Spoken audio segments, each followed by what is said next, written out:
జై తెలంగాణ. సరిగ్గా ఆకలేటప్పుడు మైక్ ఇచ్చిండ్రు. నగేష్ భాయ్ దగ్గర గుంజుకుంటే తప్ప మైక్ ఇచ్చినట్టు కూడా లేడు. పేరు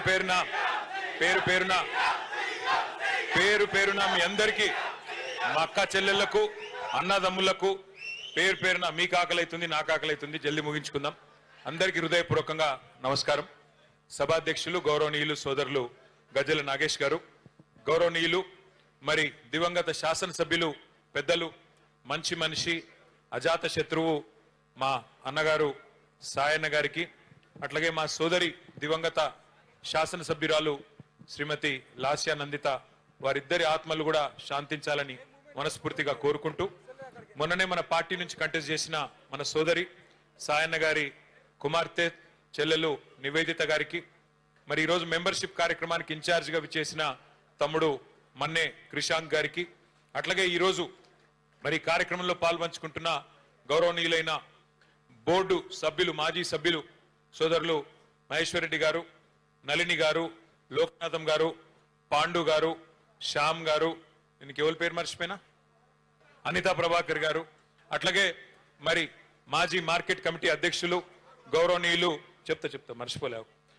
మీరు కూర్చుంటే నేను చెప్తా, మీరు ఇట్లా నిలబడతాను అతను, గౌరవనీయులు శ్రీ టిఎన్ శ్రీనివాస్ గారు, గౌరవనీయులైన మీరు కూర్చోండి నేను చెప్తా, మీరు కూర్చోండి నయేష్ కోసం, గౌరవనీయులు మా మోండా మార్కెట్ మాజీ కార్పొరేటర్ సోదరి శ్రీమతి ఆకుల రూపా గారు, అట్లాగే నరసింహ ముదిరాజ్ గారు ఇక్కడ లేరు, మన గౌరవనీయులైన మన మున్సిపల్ కోఆప్షన్ సభ్యులు వారికి, వివిధ డివిజన్ల అధ్యక్షులకి పేరు పేరున మరి ఈరోజు అన్ని డివిజన్ల నుంచి అన్ని వార్డుల నుంచి విచ్చేసిన మా తమ్ముళ్ళకి, అన్నలకి, అక్కలకి, చెల్లెలకి అందరికీ శిరస్సు వంచి హృదయపూర్వకంగా నమస్కారం.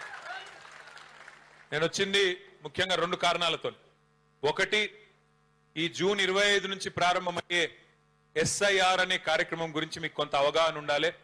బూత్ లెవెల్లో మరి యుద్ధం చేసేది మీరు, రేపు పార్టీని తిరిగి అధికారంలోకి తెచ్చేది మీరు, కాబట్టి తప్పకుండా మీకు ఆ విషయంలో కొంత అవగాహన కల్పించాలన్న ఉద్దేశం నంబర్ 1. రెండవది, మన పార్టీ యొక్క సభ్యత్వ నమోదు కార్యక్రమం కూడా ప్రారంభం కాబోతా ఉన్నది. కాబట్టి ఆ విషయంలో కూడా మీకు కొంత సమాచారం ఇవ్వాలి.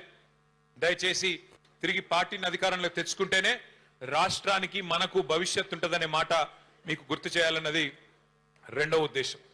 ఇక్కడ వచ్చేటప్పుడు కాకపోతే అదేదో సోషల్ మీడియాలో చూసిన రేవంత్ రెడ్డి గారు, మన గౌరవ ముఖ్యమంత్రి గారు నిన్న ఏదో మాట్లాడిండంట. ఏమని? కొత్తగా రైతుల కోసం రైతు డిస్కామ్ పెడుతున్నా, నేను రైతు డిస్కామ్, ఇప్పుడు కరెంటు చక్కగా వస్తలేదు, రేపు బాగా ఇద్దామని పెడుతున్నా అని చెప్పి ఏదో చెప్పినట్టుగా నేను సోషల్ మీడియాలో చూసిన. నేను ఈ సందర్భంగా మిమ్మల్ని అందరిని అడుగుతా ఉన్నా, ఒక్కసారి గుర్తు తెచ్చుకోండి. 2014కు పూర్వం కేసీఆర్ గారు ముఖ్యమంత్రి కాకముందు, తెలంగాణ రాష్ట్రం ఏర్పడక ముందు మన హైదరాబాద్ మహానగరంలో, మన కంటోన్మెంట్ లో కరెంటు పరిస్థితి ఎట్లుండే, తర్వాత ఎట్లా మారింది ఒక్కసారి యాద్ చేసుకోండి. 2014కు ముందు ఏ అపార్ట్మెంట్కు పోయినా, ఏ ఫంక్షన్ హాల్కు పోయినా, ఆఖరికి ఒక జిరాక్స్ దుకాణానికి పోయినా ఆ డీజిల్ గబ్బు లేకపోతే ఇన్వర్టర్లు కనబడేది. ఎక్కడ పోయినా ఎండాకాలం వచ్చిందంటే మధ్యాహ్నం పంక కూడా తిరగని పరిస్థితి. నేను చెప్పేది కరెక్టా కాదా? ఎక్కడ ఎంత దారుణమైన పరిస్థితి అంటే, హైదరాబాద్ లో సామాన్యులు కాదు, ఆఖరికి పారిశ్రామికవేత్తలు, పరిశ్రమలు నడుపుకునేటోళ్ళు కూడా చివరికి కరెంటు లేక వారానికి 3 రోజులు పవర్ హాలిడే ఇచ్చుకొని పరిశ్రమలు బంద్ పెట్టుకున్న పరిస్థితి. కార్మికులకు పని చేద్దామంటే కూడా పని దొరకని పరిస్థితి. అట్లాంటి పరిస్థితి నుంచి కేసీఆర్ గారు వచ్చినాక కేవలం 6 నెలల్లో 65 ఏళ్లలో కాంగ్రెస్ ప్రభుత్వం చేయని పని, 65 ఏళ్లలో కాంగ్రెస్ ప్రభుత్వం చేయని పనిని 6 నెలల్లోనే చేసి 24 గంటల కరెంట్ ఇచ్చిన నాయకుడు ఎవరు? కేసీఆర్. ఒక ఇళ్లకే కాదు, పరిశ్రమలకే కాదు. జరా బయట జాओ ना भाई, क्या कर रहे तुम लोग, बैठ जाओ भाई, मेरे बैठ, ओ हीरो बैठ यार, बैठ जा, कहीं गड़बड़ చేయ, మీరు కూడా కూర్చోరు. 24 గంటల కరెంటు కేవలం పరిశ్రమలకు, ఇళ్లకే కాదు. భారతదేశంలో 28 రాష్ట్రాలు ఉన్నాయి. 28 రాష్ట్రాలు ఉన్నాయి. కోట్ల మంది రైతులు ఉన్నారు. కానీ 79 ఏళ్ల భారతదేశ చరిత్రలో వ్యవసాయానికి ఉచితంగా కరెంట్ 24 గంటల కరెంట్ ఇచ్చిన నాయకుడు ఎవరు? 24 గంటలు రైతుకు కరెంట్ ఇచ్చిన నాయకుడు కేసీఆర్.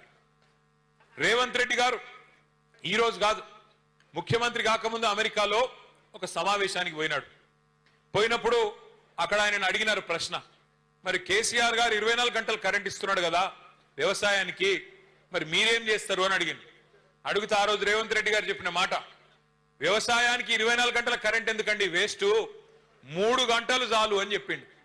3 గంటలు కరెంట్ ఇస్తే చాలు, దినం 3 గంటలు ఇస్తే చాలు, అంతకంటే ఎక్కువ అవసరం లేదు అన్నాడు.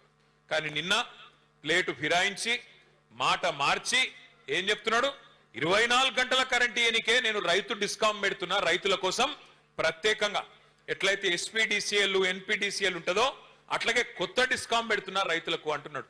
నేను ఒక్కటే మాట మిమ్మల్ని అడుగుతున్నా, రేవంత్ రెడ్డి చెప్పింది చేయడు, చేసేది చెప్పడు. ఆయన అలవాటు అది ఇప్పటికే అర్థమైంది మనందరికీ. నేను ఉత్తగానే చెప్తలేను ఈ మాట. ఇగో ఇప్పుడు ఒకటే చిన్న మాట, ఇక్కడ మా ఆడబిడ్డలు ఉన్నారు. ఏం చెప్పిండమ్మా మీకు అన్నాడు, కేసీఆర్ గారు 1,00,000 రూపాయలు ఇస్తున్నాడు లగ్గం చేసుకుంటే ఆడపిల్లలు, నేను తులం బంగారం ఇస్తా అన్నాడా లేదా? అన్నాడా? తులం బంగారం ఇచ్చుడు కాదు, అగో తెలంగాణ తల్లి ఉన్నది అక్కడ, ఆ తల్లి నెత్తి మీద కిరీటం ఎత్తుకపోయిండు, వడ్డానం కూడా ఎత్తుకొని పోయిండు, అవి కూడా మాయం చేసిండు. బంగారం కిరీటం ఎత్తుకపోయిండు, బంగారం వడ్డానం కూడా మాయం చేసిండు. గంత దొంగ. తులం బంగారం ఇచ్చుడు కాదు, మీ మెడల పుస్తలతాడు గుంజుకపోతే వాడే మంచోడని చెప్పిన నేను. కొంతమంది నమ్మిర్రు, కొంతమంది నమ్మలేదు. హైదరాబాద్ లో మీరు ఎవ్వరు నమ్మలే. కంటోన్మెంట్ లో ఆ రోజు లాస్యా నందిత పోటీ చేస్తే 18,000 ఓట్ల మెజారిటీతో మీరు కూడా ఆనాడు గులాబీ జెండాని గెలిపించిండ్రు. మీరు కూడా చెప్పినారు మళ్ళీ కేసీఆర్ ఉండాలి, కేసీఆర్ ఉంటేనే హైదరాబాద్ బాగుంటుందని చెప్పింది. ఎందుకు చెప్పింది? మీరు కంటోన్మెంట్ లో పని జరిగింది కాబట్టి. మీరు అనుకోలే అన్నాడు కంటోన్మెంట్ వేరు, ఈ బోర్డు వేరు, ఇది మిలిటరీ వాళ్ళ చేతులు ఉంటుందట, రాష్ట్ర ప్రభుత్వం చేతిలో ఉండదట అనే ఒక కథ ఉండే ఇక్కడ. కానీ కేసీఆర్ గారు మీ కోరిక మేరకు, ఆ రోజు సాయన్న గారు ఎమ్మెల్యేగా ఉండే, వారి కోరిక మేరకు ఒకటే ఒక్క మాట మీదకెళ్ళి హైదరాబాద్ అంతా ఎట్లయితే మీరు 20,000 లీటర్లు ఉచితంగా ఇస్తున్నారో మాకు కూడా ఇయ్యాలే అని ఒక్క మాట అడిగితే, ఆ ఒక్క మాట మీదకెళ్ళి ఆ రోజు కేసీఆర్ గారు నిర్ణయం తీసుకొని కంటోన్మెంట్ లో 20,000 లీటర్లు ఉచితంగా ఇచ్చిన వాటా వాస్తవం కాబట్టి మనం గెలిచినాం. ఆ రోజు రూపాయికే నల్ల కనెక్షన్ ఇచ్చుకున్నాం. ఆ రోజు ఒకటి కాదు, 2 కాదు, ఎన్ని పనులు చేసినాం. మీ మిలిటరీ వాళ్ళు సతాయిస్తుంటే, మాటి మాటికి రోడ్లు బంద్ చేస్తుంటే నేను తిరిగిన ఉత్తరాలు పట్టుకొని ఆ కేంద్ర మంత్రుల చుట్టూ, రక్షణ మంత్రులు, సార్ ఇట్లా మీరు రోడ్లు బంద్ చేస్తే హైదరాబాద్ లో ఆగమాగం అవుతుంది, మా కంటోన్మెంట్ లో ప్రజలు ఆగమాగం అవుతారు, ఇష్టానుసారంగా అడ్డగోలుగా రోడ్లు బంద్ చేయొద్దు మీరు అని డిమాండ్ చేసినాం. మనం ఆఖరికి ఈడికెళ్ళి మన జుబ్లీ బస్ స్టాండ్కి వెళ్ళి అటు షామీర్పేటకు పోయేందుకు మనం పెద్ద ఫ్లైఓవర్ కడతామంటే జాగా ఇయ్యలే చాలా కాలం. 5 కేంద్ర మంత్రులను కలిసినాం, బతిమిలాడినాం. ఆఖరికి 2023 సంవత్సరంలో మనం మొత్తం పనంతా చేసినాక ఆఖరికి మన ప్రభుత్వం దిగిపోయినాక కాగితం వచ్చింది. ఏదో 100 ఎకరాలు ఇచ్చే కాగితం అప్పుడు వచ్చింది. కానీ మనం బాధపడలే, ప్రజలకు మంచి జరిగితే చాలు అనుకున్నాం తప్ప ఎన్నడూ వేరే తిరిగి ఆలోచించలే. అట్లాగే మీకు యాదికుండాలి, గతంలో బోర్డు ఎన్నికలు పెడతారని అప్పట్లో 2023లో ఒక వార్త వచ్చింది. బోర్డు ఎన్నికలు పెడతారు అని వార్త వస్తే ఆ రోజు కేంద్ర రక్షణ మంత్రి రాజ్నాథ్ సింగ్ గారికి నేను ప్రత్యేకంగా కలిసి ఉత్తరం ఇచ్చిన, సార్ ఈ కంటోన్మెంట్ లో, మా సికింద్రాబాద్ కంటోన్మెంట్ లో దాదాపు 35,000 మంది ఓటర్లు ఉన్నారు. వాళ్ళంతా డిఫెన్స్ ల్యాండ్స్ లో తెలుసో తెలియకనో ఇండ్లు కట్టుకున్నారు, వాళ్ళకు కూడా దయచేసి ఓటు హక్కు ఇవ్వండి అని చెప్పి ప్రత్యేకంగా వారి కోసం కూడా 35,000 మంది ఓటర్ల కోసం కంటోన్మెంట్ లో కొట్లాడిన పార్టీ మన గులాబీ దండు. ఇవాళ ఎందుకు ఎస్ఐఆర్ కింద ప్రాముఖ్యత, ఎందుకు ఎస్ఐఆర్ అంటే ఏంది, దాని గురించి మనం ఎందుకు ఆలోచన చేయాలి అంటే, ఆ 35,000 మంది ఓటర్లు ఎవరైతే డిఫెన్స్ ల్యాండ్స్ లో ఉన్నారో, ఎవరైతే డిఫెన్స్ భూముల్లో తెలుసో తెలియకనో ఇల్లు కట్టుకున్నారో, గుడిసెలేసుకున్నారో, వాళ్ళందరికీ రేపు ఓటు హక్కు కల్పించాలంటే ఆ బాధ్యత మీ మీదనే ఉంటది, బూత్ లెవెల్ ఏజెంట్ల మీదే ఉంటది. యుద్ధం చేయాలి అవసరమైతే.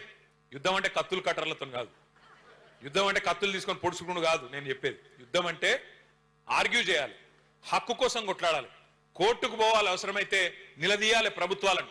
వాళ్ళు మావోళ్ళు కాదా, వాళ్ళు భారతదేశ పౌరులు కాదా, వాళ్ళ కాడ పాస్పోర్ట్ లేదా, వాళ్ళ కాడ రేషన్ కార్డు లేదా, మరి ఓటు హక్కు ఎట్లియ మీరు అని యుద్ధం అట్లా చేయాలి. ఆ పని చేయాల్సిందే ఈ ఎస్ఐఆర్ కార్యక్రమంలో చేయాల్సి ఉంటుంది. అట్లాగే చాలా పనులు చేసుకున్నాం కంటోన్మెంట్ లో.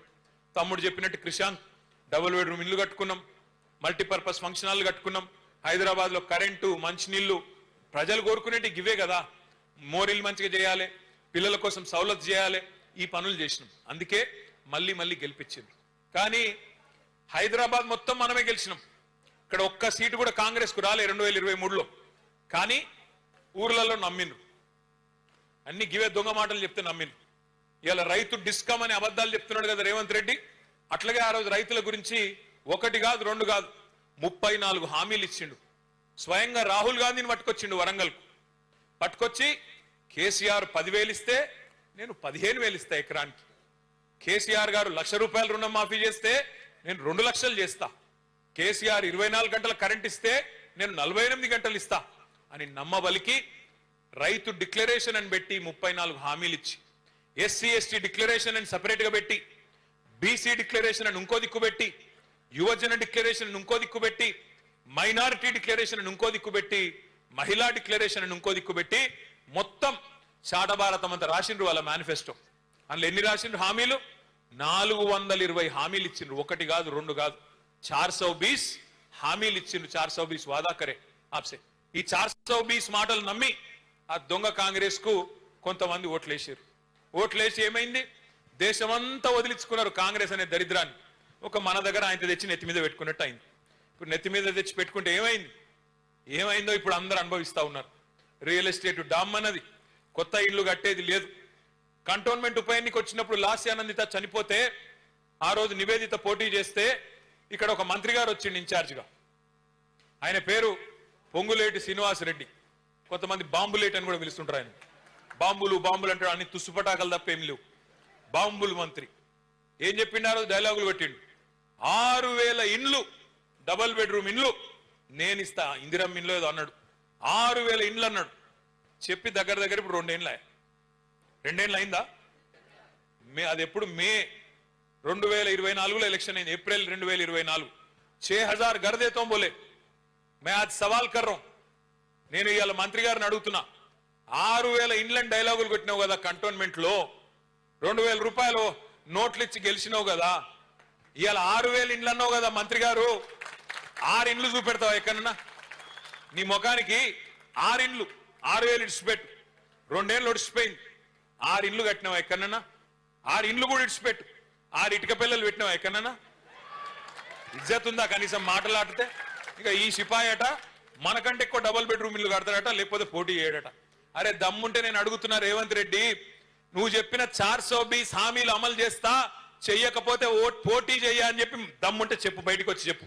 ఉన్నదా ధైర్యం? 6 గ్యారంటీలు అంటివి, 100 రోజులు అంటివి, డైలాగులు కొడుతీవి. 6 గ్యారంటీలు 100 రోజుల్లో అమలు చేస్తా అని డైలాగులు కొడుతీవి. మరి 100 రోజులు ఇప్పుడు 900 రోజులకు వచ్చాయి. ఈ మధ్యన మొన్న ఆదిలాబాద్ పోతే అక్కడ ప్రెస్ వాళ్ళు అడిగింది, ఏమైనా రేవంత్ రెడ్డి గారు 100 రోజులు అంటివి, 6 గ్యారంటీలు అంటివి, మరి ఏమి కనబడతలేదు, ఏం సంగతి అంటే ఏమంటుండే ఎరికైనా కొత్తగా? ఎంత పెద్ద పైల్వాన్ అయినా, ఎంత కన్నలు తిరిగిన ఉస్తాద్ అయినా 3 నెలలనే పిల్లలు పుట్టిస్తాడా? ఈ మాట ముఖ్యమంత్రి చెప్పన్నా, మాకు తెలియదా? 9 నెలలకు పిల్లలు పుడతారని మనకు తెలియదా? మరి నేను ఒక్కటే అడుగుతున్నా రేవంత్ రెడ్డి గారు, 3 నెలల పిల్లలు పుట్టారని మాకు ఎరికే, కానీ 30 నెలలైనా పుట్టకపోతే నిన్నేమనాలి? మరి 30 నెలలు ఒడిచిపోయాయి కదా, మరి ఏమని పిలవాలి ఇప్పుడు? నేనేం అంటలేను. ఏమన్నా అన్నావు అనుకో, గట్టిగా అన్నావు అనుకో, నీ లాగుల తొండలు ఇడిచి పెడతా. నేను అందుకే చెప్పిన మొన్న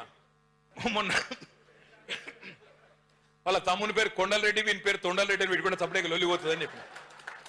అది ఏం భాష, ఏం మాటలు, ఏం గలీజ్ మాటలు మాట్లాడితే నోరు తెరిస్తే బూతులు తప్ప. ఎలక్షన్లకు ముందేమో వాగ్దానాల వరద, ఇప్పుడు నోరు తెరిస్తే బురద, అంత తప్ప ఏమీ లేదు. ఒక్కటంటే ఒక్క మంచి మాట. తెల్లారు లేస్తే ఎక్కడ మాట్లాడినా, ఆఖరికి పిల్లగాన్ల ప్రోగ్రాంకి పోయిన మొన్న ఎక్కడో ఎదురుగా స్కూల్ పిల్లలు ఉన్నారు, వాళ్ళ ముంగట ఏం మాట్లాడాలనో కూడా తెలియదా నీకు? కనీసం ఎదురుగా ఆడపిల్లలు కూర్చుంటే ఏం మాట్లాడానో తెలియదు, స్కూల్ పిల్లలు కూర్చుంటే ఏం మాట్లాడానో తెలియదు. ఏడవైనా ఒకటే లొల్లి. పేగులు తీసుకుంటా, మెడలేస్తా, గుడ్లు వీక్తా, గోటీలాడతా, లాగుల తొండలు ఇడిచి పెడతా, నేను చెప్పులు ఎత్తుకపోతా అనుకుంటారు ఢిల్లీలో. ఇవే మాటలు, లఫుట్ మాటలు తప్ప ఒక్క మంచి పని ఇది నేను చేసిన. హైదరాబాద్ లో నేను అడిగిన మొన్న ఏమని ప్రభుత్వాన్ని, 1,00,000 డబుల్ బెడ్రూమ్ ఇల్లు మేము కట్టినాం, కేసీఆర్ గారి ప్రభుత్వంలో 1,00,000 డబుల్ బెడ్రూమ్ ఇల్లు నేను దగ్గరుండి మున్సిపల్ మంత్రిగా నేను కట్టించిన. నేను అడిగిన, నువ్వు 2.5 ఏళ్ళు అయిపోయిందంటే 50% టైం అయిపోయింది నీది. ఒక్క ఇల్లు కట్టినవా ఇందిరమ్మ ఇల్లు కడితే నేను రాజీనామా చేస్తా అని చెప్పిన. ఒక్కొక్కడు లేచి ఎగిరెగిరి పడుతురు, గింతున్నోడు కూడా. ఒక ఇల్లు చూపెట్టురు రాయి అంటే అది శాత కాదు. నేను ఏమడిగినా, నేను ఒక్క ఇల్లు కట్టినరా, కానీ ఎన్ని వేల ఇల్లు కూడా కొట్టినరు మీరు. హైడ్రా పేరు మీద ఎంతమంది గరీబుల కొంపలు ఉచ్చుకున్నారు, అది ఎందుకు చెప్పరు అంటే ఎగిరెగిరి పడుతున్నారు ఒక్కొక్కరు. నేను అడుగుతా ఉన్నా మిమ్మల్ని అందరినీ, కేసీఆర్ గారు ఉన్నప్పుడు హైదరాబాద్ మహానగరంలో 1 కాదు 2 కాదు 2.5 లక్షల మంది పేదలకు జీవో నంబర్ 58 కింద 59 కింద గరీబులకు పట్టాలు ఇచ్చినాం. తెలుసో తెలియకో గవర్నమెంట్ జాగాలో ఇల్లు కట్టుకుంటే 2.5 లక్షల మందికి పట్టాలు ఇచ్చిండు కేసీఆర్. నీ ముఖానికి నువ్వు ఒక్కలకి ఇచ్చినావా పట్టా? ఒక్క పట్టా ఇచ్చినవా? ఒక్క ఇల్లు కట్టినవా? ఒక్క ఇటుక పెట్టినవా హైదరాబాద్ లో? ఇలా మాట్లాడడానికన్నా సిగ్గుండాలి. ఏమనంటే జేబుల రిబ్బన్లు కట్ చేసేందుకు ఒక కత్తెర పెట్టుకొని తిరుగుతున్నాడు. మనం కట్టిన ఫ్లైఓవర్లు అక్కడ కట్ చేయాలి, మనం కట్టిన బిల్డింగ్లకు కట్ చేయాలి, మనం కట్టిన డబుల్ బెడ్రూమ్లకు 3 రంగులు ఉయ్యాలి, నేనే కట్టిన డైలాగులు కొట్టాలి, మనం ఇచ్చిన ఉద్యోగాలకు ఈయన పోయి కాయిదాలు ఇవ్వాలి. అంత తప్ప నువ్వు చేసిందేందా? ఏమన్నా మాట్లాడినావనుకో గట్టిగా, వెనకటికేవాడు అన్నాడట, ముఖం బాగా లేకపోతే అద్దం బల కొట్టుకుంటుంటాడు. ముఖం బాగాలేక అద్దం బల కొట్టిండంట. అరే నీకు పరిపాలన చేత అయితే లేదు, నువ్వు చెప్పిన హామీలు అమలు చేయరా నాయన అంటే అప్పుల పాలు చేసిపోయింది కేసీఆర్. అప్పులైపోయింది, మొత్తం దివాలా తీసింది, ఐపీ పెట్టిన అని మాట్లాడతాడు. నేను అడుగుతా ఉన్నా రేవంత్ రెడ్డిని, సరే నువ్వు అన్నది నిజమే అనుకుందాం ఒక నిమిషానికి. కేసీఆర్ అప్పులు చేసిండు అంటున్నావు. ఏం చేసిండు కేసీఆర్ గారు అప్పులు చేసి? కేసీఆర్ గారు అప్పు చేసి 1,00,000 డబుల్ బెడ్రూమ్ ఇల్లు కట్టిండు హైదరాబాద్ లో. కేసీఆర్ గారు అప్పు చేసిండు. అప్పు చేసి ఏం చేసిండు? రైతుల ఖాతాల్లో 73,000 కోట్ల రూపాయలు వేసిండు కేసీఆర్ రైతు బంధు రూపంలో. కేసీఆర్ అప్పు చేసిండు, 2 సార్లు రుణమాఫీ చేసిండు, 30,000 కోట్లు రైతుల ఖాతాల్లో వేసిండు. కేసీఆర్ అప్పు చేసిండు భయ్. 1,00,000 కోట్లు ఖర్చు పెట్టి, 1 కాదు 2 కాదు 1,00,000 కోట్లు ఖర్చు పెట్టి కేసీఆర్ గారు విద్యుత్ వ్యవస్థ మొత్తం చక్కగా చేసిండు. అందుకే 24 గంటల కరెంటును 65 ఏళ్లలో ఇయ్యలేని దాన్ని ఒక 6 నెలలనే చేసి చూపెట్టిండు కేసీఆర్. కేసీఆర్ అప్పు చేసిండు, ఇంటింటికి నల్లా పెట్టి నీళ్లు ఇచ్చిండు. హైదరాబాద్ లో 20,000 లీటర్లు ఉచితంగా ఇచ్చిండు. ఎస్, కేసీఆర్ అప్పు చేసిండు. మీ కాంగ్రెస్ గవర్నమెంట్ లో 5 మెడికల్ కాలేజీలు లేకుండా తెలంగాణలో కేసీఆర్ అప్పు చేసి 33 మెడికల్ కాలేజీలు కట్టి ఎస్సీ ఎస్టీ బీసీ మైనారిటీ పిల్లలకు డాక్టర్ అయ్యే అవకాశం కల్పించిండు. కేసీఆర్ అప్పు చేసిండు, 33 నర్సింగ్ కాలేజీలు కట్టిండు. కేసీఆర్ అప్పు చేసిండు, కాళేశ్వరం ప్రాజెక్టు కట్టిండు, 45 లక్షల ఎకరాలకు నీళ్లు ఇచ్చిండు. పంజాబ్ ను హర్యానాను దాటిపోయి తెలంగాణ ఇవాళ దేశానికి బువ్వ పెట్టే స్థాయికి వచ్చిందంటే కేసీఆర్ నడిచిండు కాబట్టి ప్రాజెక్టు. కేసీఆర్ అప్పు చేసిండు, 45,000 చెరువులు బాగు చేసిండు మిషన్ కాకతీయాల. కేసీఆర్ అప్పు చేసిండు, 15 లక్షల మంది ఆడపిల్లల పెళ్లిళ్ళు చేసిండు. కేసీఆర్ అప్పు చేసిండు, 15 లక్షల మంది ఆడ కూతురులకు కేసీఆర్ కిట్లు ఇచ్చిండు. కేసీఆర్ అప్పు చేసిండు, 200 పెన్షన్ 2,000 చేసిండు. నేను అడుగుతున్నా రేవంత్ రెడ్డి, నువ్వు వచ్చి 2.5 ఏళ్ళ 4 లక్షల కోట్ల అప్పు చేసినావు. ఎవరికి ఇచ్చినవా పైసలు? ఏ రైతుకి ఇచ్చినావు? ఏ గరీబోనికి ఇచ్చినావు? ఎక్కడ ఇండ్లు కట్టినావు? ఏం చేసినావు? మహిళలకు 2,500 ఇస్తాన్నావు, ఇచ్చినవా? ముసలోళ్ళకు 4,000 పెన్షన్లు ఇస్తాన్నావు, ఇచ్చినవా? పిల్లగాళ్ళకు 2 లక్షల ఉద్యోగాలు ఇస్తాన్నావు, ఇచ్చినవా? 4,000 నిరుద్యోగ భృతి ఇస్తా అన్నాడు, ఇచ్చిండా? స్కూటీలు ఇస్తా అన్నాడు, ఇచ్చిండా? స్కూటీలు లేవు, లూటీ మాత్రం జోర్దార్ నడుస్తున్నది. రైతు బంధు లేదు, రాహుల్ బంధు మాత్రం మంచిగా నడుస్తున్నది. రాహుల్ ఖాతాలో మాత్రం టింగు టింగు అని పడుతున్నాయి, ఇక్కడ రైతుల ఖాతాల్లో మాత్రం ఏది లేదు. యూరియా ఇచ్చే ముఖం లేదు, యూరియా ఇచ్చే తెలివి లేదు ఈ సన్నాసికి. ఈయనంట రైతు డిస్కామ్ పెడతాడంట. రైతుకు కరెంట్ ఇచ్చే తెలివి లేదు, యూరియా ఇచ్చే తెలివి లేదు, రైతు బంద్ వేసే ముఖం లేదు, రైతు కనీసం పండించిన పంట కొనే తెలివి కూడా లేదు నీకు. నువ్వు అంట రైతు డిస్కామ్ పెడతా అంటే ఎవడు నమ్ముతాడు స్వామి నిన్ను? రేవంత్ రెడ్డి మాటలు ఎట్లున్నాయంటే రైతుల గురించి, నేతి బీరకాయలో నెయ్యి ఎంతుంటదో రేవంత్ రెడ్డికి రైతుల మీద గంతే ప్రేమ ఉన్నది. మైసూర్ పాకులో మైసూర్ ఎంత ఉంటుందో రేవంత్ రెడ్డి రైతు డిస్కంలో రైతుకు అంతే ఉన్నాడు. అది రైతు డిస్కం కాదు, రైతు మెడకు ఉరిబెట్టే డిస్కాము, రైతును సంపేసే డిస్కాం తప్ప ఇంకొకటి కానే కాదు. ఇక్కడ ఉన్న మీరు కూడా చాలా మంది రైతు బిడ్డలే ఉంటారు. అందుకే చెప్తున్నా, మీరు పట్టణపోళ్ళైనా మీకు కూడా రైతులతో అంటూ సొంటూ ఉంటది. అందుకే చెప్తా ఉన్నా. ఇంకొక మాట కూడా నేను మీకు విజ్ఞప్తి చేస్తా ఉన్నా. సరే, రాజకీయం కైలాసం ఆటోస్ ఉంటుంది. అప్పుడప్పుడు మనం ఎంత మంచిగా పనిచేసినా పెద్ద పాము మింగేస్తుంది. పెద్ద పాము మింగితే ఏమవుతుంది? మళ్ళీ మొదటికెళ్ళి మొదలు పెట్టాలి. ఆడినా లేదా మీరు? కైలాసం ఆట ఎప్పుడన్నా ఆడినా లేదా? ఆడిర్రా గట్ల అప్పుడప్పుడు అవుతుంది.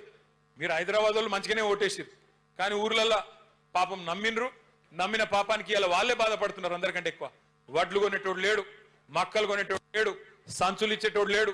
వీళ్ళకు ధాన్యం సంచుల మీద లేదు, ఢిల్లీకి పంపే ధనం సంచుల మీద మాత్రం బాగా మోజున్నది రేవంత్ రెడ్డి గారికి. ఆడికి మాత్రం మంచిగా పోతున్నాయి సంచులు, ఇక్కడ మాత్రం సంచులు లేవు. అందుకే నేను అనేది, ఇట్లాంటి దుర్మార్గమైన ప్రభుత్వాన్ని ఇవాళ దేశం మొత్తం కాంగ్రెస్ పార్టీని వదిలించుకున్నారు. ఈ దరిద్రం మాకొద్దని, కానీ మనోళ్ళు నెత్తి మీద రుద్దుకున్నారు. దానికి ఇలా బాధపడే పరిస్థితి వచ్చింది. అందుకే మీకు ఒక 2 నిమిషాలు ఎస్ఐఆర్ అంటే ఏందో కూడా నేను చెప్పే ప్రయత్నం చేస్తా. ఒక్కసారి దయచేసి మీ స్క్రీన్లు మీరు చూడాలని చెప్పి నేను కోరుతా ఉన్నాను. ఎస్ఐఆర్ అంటే special intensive revision. Special intensive revision అంటే ఏంది, దీనికి ప్రత్యేకత ఏంది, దీని అవసరం ఏంది, ఎందుకు చేస్తున్నారు, మీకు ఒక నిమిషం మీరు అర్థం చేసుకోవాలి. భారతదేశానికి స్వాతంత్రం 1947లో వచ్చింది. 48లో మనకు తెలంగాణ రాష్ట్రానికి, హైదరాబాద్ రాష్ట్రానికి 1 సంవత్సరం తర్వాత మనకు స్వాతంత్రం వచ్చింది. 48 నుంచి 51 మధ్యలో పెద్దలు మహానుభావులు, భారతరత్న దార్శనికుడు డాక్టర్ బాబాసాహెబ్ అంబేద్కర్ గారి నాయకత్వంలో ఆనాడు రాజ్యాంగాన్ని రాయమని చెప్పి ఒక కమిటీ వేసుకున్నారు. కమిటీ వేసుకుంటే బాబాసాహెబ్ అంబేద్కర్ గారు ఆ రోజు ఒక గొప్ప నిర్ణయం తీసుకున్నారు. ప్రపంచంలో ఏది ఎట్లా ఉన్నా, ఎవరైనా ధనికుడైనా, బాగా డబ్బులున్నోడైనా, లేదా అస్సలు డబ్బులు లేని పేదవాడైనా, భారతదేశంలో ఒక మనిషికి ఒకటే ఓటు హక్కు ఉండాలి. నువ్వు అంబానీ కావచ్చు, లేదా నిరుపేదవు కావచ్చు, కానీ నీకైనా అంబానీకైనా ఒకటే ఓటు హక్కు ఉండాలని చెప్పి నిర్ణయం తీసుకొని ప్రతి మనిషికి ఇచ్చే ఓటు విలువ ఒకటే ఉంటది అని నిర్ణయం తీసుకున్నారు. దాని ఆధారంగానే తర్వాత 1951, 52లో మొట్టమొదటిసారి ఎన్నికలు జరిగినాయి. అక్కడి నుంచి ఈ రోజు దాకా 2026 దాకా ఇప్పటి వరకు భారతదేశంలో 13 సార్లు ఎస్ఐఆర్ జరిగింది. 13 సార్లు. ఇదేం కొత్తది కాదు. ఎస్ఐఆర్ అంటే ఏం లేదు, పెద్ద కన్ఫ్యూజ్ అయ్యేది కూడా ఏం లేదు. కేవలం ఓటర్ లిస్ట్ ను జల్లెడబట్టే కార్యక్రమం. అది ఏంటిది అనేది నేను మీకు ఎక్స్ప్లెయిన్ చేసే ప్రయత్నం చేస్తా. Next slide. ఎస్ఐఆర్ అంటే కొత్త ఓట్లు చేర్చుడు. కొత్త ఓట్లు 18 ఏళ్ళు నిండిన వాళ్ళు ఎవరైనా ఉంటే వాళ్ళ ఓట్లు చేర్పించుడు. అట్లాగే ఎవరైనా చచ్చిపోతే వాళ్ళ ఓటు తీసేసుడు. ఎవరైనా కంటోన్మెంట్కి వెళ్ళి ఇంకో నియోజకవర్గానికి షిఫ్ట్ అయినారనుకో, ఉదాహరణకి కంటోన్మెంట్లో ఓటు ఉండే, వీడికెళ్ళి మీరు చదువు కోసమో ఉద్యోగం కోసమో పక్కకు అవతలకి సనత్ నగర్ పోయిననుకో, వీడికెళ్ళి అటు మార్చుకోవడం. లేదా ఎవరైనా సనత్ నగర్కి వెళ్ళి యువతలకు వచ్చిరనుకో మీ దగ్గరికి, ఇక్కడ రాయించుకోవడం. ఇదివరకు ఎట్లుండే అంటే మనకి ఒక్కొక్కరికి, మీకు తెలుసు నాకు తెలుసు, డూప్లికేట్ ఓట్లు ఉండే. ఒక ఓటు ఇక్కడ, ఒకటి ఊళ్ళే, ఒకటి ఇక్కడ, ఒకటి పక్క నియోజకవర్గంలో అట్లా ఉండే. ఎస్ఐఆర్ తర్వాత ఏమవుతుందంటే అవన్నీ పోతాయి. కేవలం ఒక మనిషికి ఒకటే ఓటు మిగిలేటట్టు చేసుకోవాల్సిన అవసరం ఉంటుంది. అయితే అది కొద్దిగా జాగ్రత్తగా చేయాలి. ఎందుకంటే చివరిసారి ఎప్పుడు జరిగింది ఎస్ఐఆర్ అంటే 2002వ సంవత్సరంలో జరిగింది, 2002. అప్పుడు ఉమ్మడి ఆంధ్రప్రదేశ్ ఉండే, ఇప్పుడు తెలంగాణలో ఉన్నాం. అప్పుడు కంటోన్మెంట్ నియోజకవర్గం వేరే ఉండే, ఇప్పుడు వేరే ఉన్నది, కొంత మారింది అప్పటికిప్పటికి. కాబట్టి ఇప్పుడు అధికారులు ఏం చేస్తారంటే బూత్ లెవెల్ ఆఫీసర్ అని ఉంటారు, బిఎల్ఓ అంటే ఎవరు, అంగన్వాడీ టీచర్లు, అట్లాగే మున్సిపల్ అధికారులు, మీ కంటోన్మెంట్ అధికారులు ఉంటారు. వాళ్ళు ఏం చేస్తారంటే ఆ 2002 లిస్ట్, ఓటర్ లిస్ట్ ఏదైతే ఉన్నదో అది ఇప్పుడు లేటెస్ట్ ఓటర్ లిస్ట్ 2025 ఏదైతే ఉన్నదో రెండింటిని పోల్చుకొని చూస్తారు. ఉదాహరణకి ఆ రోజు మీకు అప్పుడు 24 ఏళ్ల కిందట మీకు పిల్లలు లేరు, ఇప్పుడు పిల్లలు పుట్టినరు, వాళ్ళు 18 ఏళ్ళు దాటినరు. వాళ్ళని కంపల్సరీ మీతో మ్యాపింగ్ చేయాలి, ఫ్యామిలీ మ్యాపింగ్ లో మ్యాపింగ్ చేయాలి. ఆ రోజు మా అబ్బాయి లేడు, ఇగో ఈ రోజు ఉన్నాడు, మా పాప పేరు ఇది, మా బాబు పేరు ఇది, ఇద్దరికి 18 ఏళ్ళు నిండినాయి, వాళ్ళని రాసుకోండి అని చెప్పి ఒక ఎన్యూమరేషన్ ఫార్మ్ అని ఉంటుంది. ఆ ఎన్యూమరేషన్ ఫాము నింపాలి. అట్లాగే మనకి రెండోది ఏం జరుగుతుంది అంటే ఎవరైనా చనిపోతే ఆ రోజు 2002లో ఉన్న వాళ్ళు ఇప్పుడు లేని వాళ్ళు ఉన్నారనుకో, వాళ్ళది తీసేయాల్సి ఉంటుంది. అట్లాగే ఎవరన్నా ఓటర్ షిఫ్టింగ్ ఉంటే అది కూడా తీసేయాల్సి ఉంటుంది. ఇది మొత్తం అయినాక ఒక నెల రోజుల పాటు జరుగుతుంది. మొత్తం అయినాక వాళ్ళు ఫస్ట్ ఒక డ్రాఫ్ట్ ఓటర్ లిస్ట్ అంటే ఒక ముసాయిదా వాళ్ళు పబ్లిష్ చేస్తారు. చేసినాక ఒక నెల రోజులు అందులో ఏమైనా తప్పులు ఉన్నాయా, కరెక్ట్గానే ఉందా, మీకు ఏమైనా అబ్జెక్షన్ ఉందా చెప్పనీకి ఒక నెల రోజులు టైం ఉంటుంది. ఆ నెల రోజుల తర్వాత ఫైనల్ ఓటర్ లిస్టు అక్టోబర్ 1 నాడు మరి మీకు పబ్లిష్ చేయడం జరుగుతుంది. ఇది చాలా చాలా ఇంపార్టెంట్. ఎందుకంటే రేపటి రోజున బోర్డు ఎలక్షన్ జరిగినా ఇదే ఓటర్ లిస్టు, రేపటి రోజున అసెంబ్లీ ఎలక్షన్ జరిగినా ఇదే ఓటర్ లిస్టు, రేపటి రోజున పార్లమెంట్ ఎలక్షన్ జరిగినా ఇదే ఓటర్ లిస్టు. అలగలగ ఓటర్ లిస్టులు ఉండయి, ఒకటే ఓటర్ లిస్టు మిగులుతుంది. ఆఖరికి అంతా జల్లెడ పట్టిన తర్వాత ఒకటే ఓటర్ లిస్టు. ఇది చాలా చాలా ఇంపార్టెంట్. 35,000 మంది మీకు బోర్డు ఎలక్షన్లో ఓటేసే అధికారం లేకుండా పోయింది. ఎందుకు? డిఫెన్స్ ల్యాండ్స్లో మీరు ఉన్నారు కాబట్టి. కానీ వాళ్ళందరికీ మనమే కొట్లాడాలి. బీఆర్ఎస్ తరఫున ఖచ్చితంగా వాళ్ళకు ఓటిప్పించే బాధ్యత మీరే తీసుకోవాలి ఎస్ఐఆర్లు అని చెప్పి కూడా నేను బూత్ లెవెల్ ఏజెంట్లుగా ఉన్న మా సోదరులని సోదరిమణులను నేను కోరుతాను. ఒకవేళ అధికారులు వినకపోతే మేము దాన్ని తీసుకొని చీఫ్ ఎలక్షన్ కమిషనర్ దగ్గర పోతాం, ఢిల్లీ పోతాం. ఆ 35,000 మందికి ఖచ్చితంగా ఓటు బోర్డు ఎన్నికలైనా, శాసనసభ ఎన్నికలైనా, పార్లమెంట్ ఎన్నికలైనా వారందరికీ ఒకటే తీరుగా ఓటు వేసే అధికారం ఉండే విధంగా చూసుకోవాల్సిన బాధ్యత మన మీద ఉంటుంది. ఇప్పుడే నాకు బోర్డు మెంబర్లు చెప్తా ఉన్నారు, మహేష్ రెడ్డి గారు, మా పాండన్న, లోకనాథం అన్న, నళిని, అనితమ్మ, శ్యాము చెప్తున్నారు. ఏమని? అన్న ఎలక్షన్ జరగకనే 11 ఏళ్ళ అని చెప్తున్నారు. వాస్తవమే, 11 ఏళ్ళ. కానీ ఎప్పుడో ఒకప్పుడు పెట్టక తప్పదాలు భయపడుతున్నారు. పెడితే మళ్ళా గులాబీ జెండానే ఎగురుతుంది, పక్క మళ్ళీ వీళ్ళే గెలుస్తారు, మళ్ళా మా మూతి మీద అన్నట్టు అవుతుంది అని చెప్పి ఇక బీజేపీ వాళ్ళు ఎవరిలో పెట్టుకొని టైంపాస్ చేసుకుంటా ఉన్నారు. కానీ పక్క ఎలక్షన్ ఎప్పుడు జరిగినా తయారు ఉండాలి. ఎందుకంటే ఒక సామెత ఉన్నది ఆంగ్లంలో, నేను తెలుగులో కూడా చెప్తాది. ఆంగ్లంలో ఏం సామెత ఉందంటే, the more you sweat during piece the less you bleed in war. మళ్ళొక్కసారి నేను చెప్తాను, the more you sweat in peace the less you bleed in war. అంటే శాంతి సమయంలో ఒక సైనికుడు శాంతియుతమైన టైంలో ఎంత చెమట చిందిస్తే, ఎంత ఎక్కువ కష్టపడితే, ఎంత ఎక్కువ తయారైతే యుద్ధంలో అంత తక్కువ రక్తం గారుతుంది. ఏం అంటే ఇప్పుడు మన గులాబీ కండువా కప్పుకున్న సైనికులు, కార్యకర్తలు మనం చేయాల్సింది ఏంటంటే, ఇప్పుడు కరెక్ట్ గా పని చేసుకుంటే ఎన్నికల సమయంలో హైరాణ పడే బాధ్యత, ఆ రోజు హైరాణ పడే అవసరం తగ్గుతుంది. ఆ రోజు ఆగమాగం కాకుండా ఇప్పటి నుంచే బోర్డు సభ్యులు, డివిజన్ అధ్యక్షులు అందరు మీరు ఎక్కడో అక్కడ గట్టిగా పని చేసుకుంటే, మెంబర్షిప్ కానీ ఎస్ఐఆర్ కానీ రెండు కూడా జూన్ మాసంలోనే స్టార్ట్ కాబోతున్నాయి. కాబట్టి పర్ఫెక్ట్ గా పని చేసుకుంటే ఎలక్షన్ వచ్చినప్పుడు ఆగమాగం అయ్యే అవసరం ఉండదు. బూత్ల వారీగా కమిటీలు వేసుకోవడం కానీ, బస్తీల వారీగా కమిటీలు వేసుకోవడం కానీ, ఎక్కడికక్కడ డివిజన్ల వారీగా కమిటీలు వేసుకోవడం కానీ ఇప్పుడు కరెక్ట్ గా చేసుకుంటే, ఓటర్ లిస్ట్ కూడా కరెక్ట్ గా జల్లెడబడితే మనకు రేపు బాధ తప్పుతుంది. దీని ప్రాసెస్ ఏందన్నది కూడా ఒకసారి మీరు చూడండి. మొత్తం ఓట్లు తెలంగాణలో 2025 ఓటర్ లిస్టు ప్రకారం 3.39 కోట్లు. పోలింగ్ బూతులు 35,985, అంటే దాదాపు 36,000 పోలింగ్ బూత్స్ ఉన్నాయి. మొత్తం మీరు చూసినట్టయితే ఎప్పుడు స్టార్ట్ అవుతుంది ఎస్ఐఆర్ అంటే జూన్ నెల, అంటే వచ్చే నెల, రేపటి నుంచి జూన్ స్టార్ట్ అవుతుంది. జూన్ నెల 25 నుంచి జూలై 24 దాకా ఎస్ఐఆర్ జరుగుతుంది. ఎస్ఐఆర్ అంటే ఏంది? మీ ఇంటికాడికి వస్తారు ఆఫీసర్, మీ ఇంటికాడికి వచ్చి మీ ఇంట్లోనే రాసుకొని పోతారు. వాళ్ళు ఎంబడ మనం ఉండాలి, ఆఫీసర్లు ఎంబడ బూత్ లెవెల్ ఏజెంట్లు మనం ఉండాలి. నెల రోజులు ఇంటింటికి వస్తారు. తర్వాత 31 జూలై నాడు, అంటే నెల రోజుల్లో ఈ కార్యక్రమం అయిపోతుంది. ఇంటింటికి వచ్చే కార్యక్రమం 24 జూలైకి అయిపోతుంది. వారం రోజుల తర్వాత ఒక డ్రాఫ్ట్ ఓటర్ లిస్ట్ పబ్లిష్ చేస్తారు. ఆ ఓటర్ లిస్ట్ కరెక్ట్గా ఉందా లేదా మీరు 31 జూలై నుంచి ఆగస్టు 30 వరకు, అంటే ఒక నెల రోజుల పాటు మీరు ఆబ్జెక్షన్లు మీరు సమర్పించవచ్చు. ఆ తర్వాత ఇంకొక నెల రోజులు ఆబ్జెక్షన్లన్నింటినీ కూడా పరిష్కారం చేయాలి గవర్నమెంట్ వాళ్ళు. చేసినాక ఫైనల్ ఓటర్ లిస్టు 1 అక్టోబర్ 2026.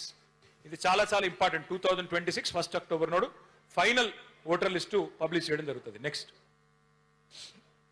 మరి మనం మీ కంటోన్మెంట్ లో ఉండే ప్రతి బూత్ కి, ప్రతి పోలింగ్ బూత్ కి 2 చొప్పున బూత్ లెవెల్ ఏజెంట్లను మనం అపాయింట్ చేసుకున్నాం పార్టీ తరపున. వారి బాధ్యత ఏంటిది అంటే, ఇక వారి బాధ్యత ఇది. మీ అందరికీ హ్యాండ్ బుక్ ఇచ్చినారా? ఒక్కసారి చూపెట్టండి దయచేసి. सबको मिला, किसी को अगर नहीं मिला तो मैं भिजा देता हूं, आपके फोन में भिजा देता हूं, जरा पढ़ो. తీసుకపోయి ఇంట్లో మంచిగా భద్రంగా పెట్టేయండి. ఎవ్వరు కూడా దాన్ని చదవకండి, ఓకేనా? మంచిగా ఇంట్లో గూట్లో పెట్టేయండి. ఇంటికి పోగానే మళ్ళీ ఓపెన్ కూడా చేయకండి. పిల్లలు కదా హోంవర్క్ ఇస్తే ఇంటికి తీసుకుపోయి ఆడ వారేస్తారు చూడు, అట్లా పెట్టేయండి మంచిగా. నా రిక్వెస్ట్, దయచేసి ఇలా పెద్ద గొప్ప ఇదేం లేదు, అర్థం కాని బ్రహ్మ పదార్థం ఏం లేదు. ఒక 5 నిమిషాలు టైం తీసుకొని చదవండి. అందులో ఏం లేదు, మీరు చేయాల్సిన పనిలా గివే.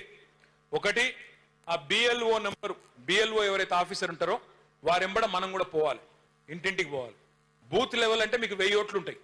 1000 ఓట్లు అంటే ఇక్కడ 300 ఇండ్లు అనుకోండి, అంతకంటే ఎక్కువైతే ఉండే. ఆ 300 ఇండ్లకు పోవాలి మనం నెల రోజులలో, అంటే రోజుకు 10 ఇండ్లు, అంతకంటే ఎక్కువ కూడా కాదు. పోయినప్పుడు అక్కడ కరెక్ట్ గా ఫారం నింపుతున్నా లేదా, ఏమైనా తప్పులు జరుగుతున్నాయా, పేరు సరిగ్గా రాస్తున్నారా లేదా. అప్పుడప్పుడు మొగోళ్ళని ఆడోళ్ళని రాస్తారు, ఆడోళ్ళని మొగోళ్ళని రాస్తారు. ఆ ఫోటో కూడా ఆగమాగం ఉంటుంది. అట్లా కాకుండా డూప్లికేట్ ఓట్లు తీసేయాలి, తప్పుడు ఓట్లు తీసేయాలి, కరెక్ట్ ఓట్లు ఉంచాలి. ఎవరైతే అర్హత కలిగిన వాళ్ళు ఉన్నారో వాళ్ళని కంపల్సరీ ఖచ్చితంగా వాళ్ళ ఓటు పోకుండా చూసుకోవాలి. ఒక ఇంపార్టెంట్ మాట ఇక్కడ మీరు దయచేసి వినాలి, జాగ్రత్తగా వినాలి. మన పశ్చిమ బెంగాల్లో ఎన్నిక జరిగింది. 95 లక్షల ఓట్లు తీసేసింది. 95 లక్షలు అంటే దగ్గర దగ్గర కోటి ఓట్లు. అందులోకెళ్ళి 27 లక్షల మంది ఇలా కోట్లలో కొట్లాడుతున్నారు, కోర్ట్స్లో కొట్లాడుతున్నారు. అరే మాకు ఓటు హక్కు ఇయ్యాలే, అట్లెట్లా తీసేసిండ్రు అని. కానీ ఆ కోట్ల వాళ్ళు కొట్లాడుతూనే ఉన్నారు. ఈ లోపల ఎలక్షన్ అయిపోయింది. ఆ మొదలే మంచిగా జాగ్రత్తగా చూసుకుంటే మళ్ళా కోర్టుకు పోవుడు కొట్లాడు ఆ బాధనే ఉండదు. బీహార్లో 65 లక్షల ఓట్లు తీసేసింది. 65 లక్షలు అంటే ఏమవుతుందంటే రేపు మీ గెలుపుకు ఓటమికి తేడానే ఈ ఎస్ఐఆర్ కార్యక్రమం కూడా కావచ్చు. అందుకే రేపు మీరు కంటోన్మెంట్లో గెలవాలనుకుంటే మీ బోర్డు మెంబర్లు, కంటోన్మెంట్లో డివిజన్ అధ్యక్షులు మీరు గట్టిగా ఉండి ప్రతి ఒక్క ఓటు, దొంగ ఓటు ఒక్కడు కూడా ఉండొద్దు, అర్హుడైన ఏ ఒక్క ఓటు పోవద్దు, దొంగ ఓటు ఉండొద్దు. బరాబర్ అప్పుడు మంచిగా నిజాయితీగా ఎలక్షన్ కొట్లాడదాం. కొట్లాడి ప్రజల దీవెనలు ఖచ్చితంగా మనకు దొరుకుతాయి. మళ్ళా కేసీఆర్ గారు ముఖ్యమంత్రి కావాలనే కోరిక ప్రజల బలంగా ఉంది. మనం గట్టిగా పనిచేస్తే చాలు ఒక నెల రోజు. కాబట్టి ఇది మనం చేయాల్సిన పని. Next slide. మనం చెప్పేది ఒకటే, ఒక్క ఓటు కూడా, అర్హుడైన ఒక్క ఓటు కూడా పోవద్దు. మైనారిటీలలో భయం ఉంది. माइनॉरिटी हमारे भाई बहन जितने लोग यहाँ पे हैं, आप तमाम भाइयों में बहनों में एक खौफ है, एक डर है कि कहीं हमारा वोट नहीं निकाल देते क्या। नहीं, आपके लिए हमारे केसीआर साहब का आदेश है, आपके लिए हम जिद्दोजहद करेंगे, हमारे बूथ लेवल एजेंट जिद्दोजहद करेंगे. एक भी ऐसा वोट जिसके पास हर कागजात है, कोई एक का वोट भी नहीं गवाएंगे. हमारी वादा है आपसे. ఒక్క ఓటు కూడా పోనీయకుండా జాగ్రత్త పడాల్సిన బాధ్యత మన మీదనే ఉన్నది. మరి ఓటు పోవద్దు అంటే ఏం చేయాలి? Next slide. ఇగో ఈ 13 కాయిదాలలో ఏ కాయిదం ఉన్నా ఓటు రాయాలి వాళ్ళు కంపల్సరీ. ఈ 13 ఇట్లా ఏదైనా సరే ఉన్నా, రేషన్ కార్డు కానీ, పాస్పోర్ట్ కానీ, 10th క్లాస్ సర్టిఫికేట్ కానీ, ఆధార్ నెంబర్ కానీ, అట్లాగే SC ST సర్టిఫికేట్ కానీ, ఇట్లా 13 రకాల కాయిదాలలో ఏ ఒక్క కాయిదం ఉన్నా సుప్రీంకోర్టు తీర్పున్నది, బరాబర్ ఓటు రాయించవచ్చు. ఇది మొత్తం మీ హ్యాండ్ బుక్ లో కూడా ఉన్నది, చదువుండి. అందుకే అది ఉన్నాయి అనుకుంటే ఖచ్చితంగా ఓటు ఇప్పించే బాధ్యత మన మీదే ఉంటుంది. నెక్స్ట్, ఇక్కడ చాలా ఇంపార్టెంట్ పాయింట్ ఇది ఒక్కటి చూడండి దయచేసి. మీకు తెలుసు కంటోన్మెంట్ లో ఒక ఓటు ఉంటుంది, ఒక ఓటు సిద్దిపేటలో ఉంటుంది. 2 దగ్గరలు వేస్తారు ఓటు, అక్కడ వేస్తారు, ఇక్కడ వేస్తారు. కొంతమంది కంటోన్మెంట్ ఉంటుంది, పక్కకు సనత్ నగర్లు ఉంటుంది, సేమ్ పార్లమెంట్లో. కొంతమందికి ఇక్కడ ఉంటుంది, ఇంకోటి ఆంధ్రాలో ఉంటుంది, ఒకటి ఇక్కడ ఉంటుంది, లేదా పక్కకు మహారాష్ట్రలో ఉంటుంది. అట్లా 4 రకాల డూప్లికేట్ ఓట్లు ఉంటాయి. ఒకటికి అసెంబ్లీ లోపలనే, రెండోది పార్లమెంట్ లోపల, మూడోది రాష్ట్రం లోపల, 4వది ఇతర రాష్ట్రాల్లో. మేమేం చేస్తామంటే పార్టీ నుంచి మీ కంటోన్మెంట్ మెంబర్షిప్ ఇన్ఛార్జిగా ఉన్న క్రిషాంక్ గారికి మొత్తం డూప్లికేట్ ఓట్ల లిస్టు మీకు అప్పచెప్తాం. మీకు మొత్తం అది ఆల్రెడీ మనం తయారు చేసినాం. మీ దగ్గర 2025 ఓటర్ లిస్టు ప్రకారం ఎన్ని డూప్లికేట్ ఓట్లు ఉన్నాయి ఇది మీకే అప్పచెప్తాం. డివిజన్ల వారీగా దయచేసి నివేదిత గారు, గజ్జల నాగేష్ గారు, మన బోర్డు మెంబర్లు అందరూ కూర్చొని సమిష్టిగా ఏ డివిజన్లో డూప్లికేట్ ఓట్లు ఎక్కడున్నాయి, ఏ బూత్ పరిధిలో ఎక్కడున్నాయి, అది మీకు లిస్టు మీకే ఇస్తాం. ఇస్తే మీరేం చేయాలి? టిక్కు పెట్టుకోవాలి. ఉదాహరణకు మీకు ఒక ఎగ్జాంపుల్ చెప్తా. ఇక్కడ చూడండి, ఒక అమ్మాయి పేరు ఏ లావణ్య, భర్త పేరు ఏ శ్రీనివాస్. ఇది ఒరిజినల్ లిస్ట్. ఇది జూబ్లీ హిల్స్ లో 2 ఓట్లు ఉన్నాయి ఆమెకి, ముషీరాబాద్ లో 1 ఓటు ఉంది, అంబర్పేటలో 1 ఓటు ఉంది, ఖైరతాబాద్ లో 1 ఓటు ఉంది. ఒకటే మనిషికి 5 ఓట్లు ఉన్నాయి. మొన్న జూబ్లీ హిల్స్ లో కాంగ్రెస్ వాళ్ళు లంగలు అజ్జేసే గెలిచారు, 12,000 ఓట్లు రాయించారు. రాయించి మనం మెలుకునే కంటే ముందే రాయించుకున్నారు, మొత్తం దొంగ ఓట్లు రాయించుకొని వాటితోనే గెలిచింది. ఇప్పుడు మరి లావణ్య అనే అమ్మాయి ఎక్కడ ఉంది మనం దొరకబట్టాలి. ఆమె ఒకవేళ రసూల్పురాలో ఉంది అనుకో, ఆమె ఇల్లు అక్కడనే ఉంది అనుకో, ఆడ రాయించాలే, మిగతా అన్ని చోట్ల ఆటోమేటిక్గా కొట్టుడు పోతుంది. ఆమె ఎక్కడైతే ఉన్నదో అక్కడ రాయిస్తాం, మిగతా అన్ని చోట్ల ఆటోమేటిక్గా ఎగిరిపోతుంది. అప్పుడు ఏమవుతుంది? ఒక మనిషికి 1 ఓటు అని అంబేద్కర్ గారు అయితే చెప్పినరో అది నిజమవుతుంది. లేకపోతే ఒక్కొక్కరు 10 ఓట్లు వేస్తే ఇక మళ్ళీ మనం కథం అవుతాం ఆఖరికి. అది అసలు ఉద్దేశం. నెక్స్ట్, ఇక మీకు ఒక హ్యాండ్ బుక్ ఇచ్చినాం, ఇంకొక వర్క్ బుక్. హ్యాండ్ బుక్ ఇప్పుడు ఇచ్చాము, వర్క్ బుక్ కూడా మీకు ఇస్తాం. వర్క్ బుక్ అంటే ఏంది? మీకు ఇచ్చే ఓటర్ లిస్ట్, మీకు డివిజన్ల వారీగా ఇచ్చే ఓటర్ లిస్ట్, బూత్ల వారీగా ఇచ్చే ఓటర్ లిస్ట్, అది కూడా ఇచ్చినారా? ఇస్తే ఆ వర్క్ బుక్ లో మనం టిక్ పెట్టుకుంటా ఉండాలి. మీరు రోజు తిరిగే 10 ఇండ్లు ఏవైతుంటాయో ఆ 10 ఇండ్లలో ఓటర్లు ఎవరు ఉన్నారు, కొడుకు, బిడ్డ, వాళ్ళ అమ్మ, నాయన ఎవరు ఉన్నారు, అందరు ఉన్నారా లేదా టిక్ పెట్టుకోవాలి. లేకపోతే అక్కడ ఏమైనా ఫైల్ చేసేది ఉంటే, కొత్త ఓటు రాయించేది ఉంటే ఒక ఫామ్ నింపియాలి, ఓటు తీయించేది ఉంటే ఇంకో ఫామ్ నింపియాలి. ఫామ్ 6, ఫామ్ 7, ఫామ్ 8 అని ఉంటాయి. మళ్ళీ మీకు అవన్నీ కూడా పంపిస్తాం. క్రిషాంక్ మీకు అంతా గైడెన్స్ ఇస్తాడు. కాబట్టి జాగ్రత్తగా ఓట్లు కాపాడుకునే ప్రయత్నం మనం చేయాలని చెప్పి నా ప్రార్థన. చివరిగా లాస్ట్ నెక్స్ట్, చివరిగా నేను ఒకటే మీకు గుర్తు చేస్తా ఉన్నా, ప్రతి ఓటు విలువైందే. నా పోలింగ్ బూత్ నా బాధ్యత, మా బూత్ బహుత్ మజ్బూత్ అని పెట్టిరు మనోళ్ళు. చాలా సంతోషం. ఎందుకంటే ఎలక్షన్ గెలవాలంటే ఎవరి బూత్ల వాళ్ళు మెజారిటీ తెస్తే మళ్ళీ కంటోన్మెంట్ సీట్ గెలుస్తాం మనం. మీరుగా నేను మొత్తం నియోజకవర్గం తిరుగుతా, దేశమంతా తిరుగుతా, రాష్ట్రం అంతా తిరుగుతా కాదు. నీ బూత్ ఏదైతుందో నీ బూత్ల మెజారిటీ తీసుకొని రా. నీ వాడకట్టు నీ బస్తీ ఏదైతుందో అక్కడ మెజారిటీ తెచ్చి చూపెట్టు. నువ్వు తర్వాత కేసీఆర్ గారు తిరిగి ముఖ్యమంత్రి కావాలన్న కోరిక నీకు బలంగా ఉంటే నీ బూత్ లో మెజారిటీ తెచ్చి చూపెట్టే బాధ్యత నీది అనే ఒక అంకిత భావంతో పనిచేస్తే మన గెలుపును ఎవ్వరు కూడా ఆపలేరు అనే మాట నేను మీకు విజ్ఞప్తి చేస్తా ఉన్నాను. దయచేసి ఇది ఒకటి మనసులో పెట్టుకోండి. ప్రతి బూత్ ముఖ్యం, ప్రతి ఓటు ముఖ్యం. అందుకే SIR కార్యక్రమం జూన్ 25 ఏదైతే చాలా అవుతుందో దాన్ని జాగ్రత్తగా తీసుకోండి. ఇక చివరిగా నేను చెప్పేది ఒకటే ఒక్క మాట. మీ అందరూ కష్టపడి తెలంగాణ ఉద్యమంలో పనిచేసిన వాళ్ళు ఉన్నారు ఇక్కడ. కష్టపడి ఆనాడు వస్తుందో రాదో తెలంగాణ అన్ననాడు కమిట్మెంట్ తో పనిచేసిన నాయకులు ఉన్నారు. 10 ఏళ్ళు గవర్నమెంట్ లో సిన్సియర్ గా రాష్ట్రం కోసం పనిచేసినాం. కొంత పార్టీని మరి మనం చేయాల్సినంత పని చేయలేదు. నేను మీ అందరికీ మాటిస్తా ఉన్నా, మళ్ళీ తిరిగి 2028లో అధికారంలోకి BRS రావడం పక్కా, తప్పకుండా. మనకు ఆ విషయంలో అనుమానం అవసరం లేదు.